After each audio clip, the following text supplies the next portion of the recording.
मुक्काम पोस्ट गोगळी धामणगाव तालुका सेलू जिल्हा परभणी। मी आहे माझ्या शेतात, चण्याच्या शेतात आहे आणि आज आहे 11 जानेवारी 2023। आजपासूनचा शेतकऱ्यासाठी अंदाज देत आहे। मागच्या अंदाजामध्ये सांगितलं होतं की राज्यामध्ये 6, 7, 8, 9, 10 दरम्यान राज्यात भाग बदलत पाऊस पडणार, तर तसा पाऊस पडला। आता परत शेतकऱ्यासाठी अंदाज देत आहे। आज आहे 11 जानेवारीपासून, आता म्हणजे उद्या 12 जानेवारी, तर 12 जानेवारी 2024 पासून ते 15 दिवस आता हवामान कोरडं राहणार आहे। पाऊस काही येणार नाही, थंडीची लाट येणार आहे, म्हणून हे अंदाज लक्षात घ्यायचा।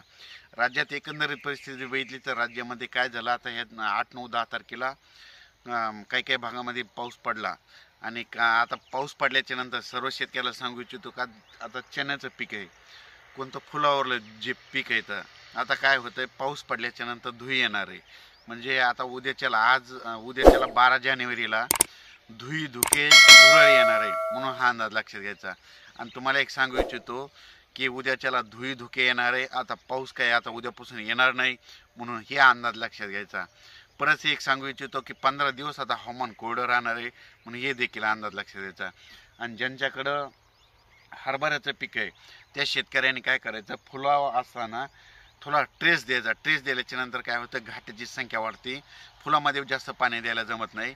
आणि तुम्हाला एक सांगू इच्छितो, धुई आल्याच्या नंतर एक बुरशीनाशकाची आणि एक चांगल्या कीटकनाशकाची फवारणी करून घ्या। असं केल्याच्या नंतर तुमच्या हरभऱ्याला देखील उतार आहे। पण आता राज्यामध्ये 12 जानेवारीपासून ते 25 जानेवारीपर्यंत हवामान कोरडं राहणार आहे, पाऊस काही येणार नाही, म्हणून हा अंदाज लक्षात घ्यायचा। फक्त 16, 17, 18च्या दरम्यान परत एकदा ढगाळ वातावरण राहणार आहे, म्हणजे हे देखील अंदाज लक्षात घ्यायचा। अचानक वातावरणात बदल झाला तर लगेच एक मेसेज दिला जाईल। धन्यवाद।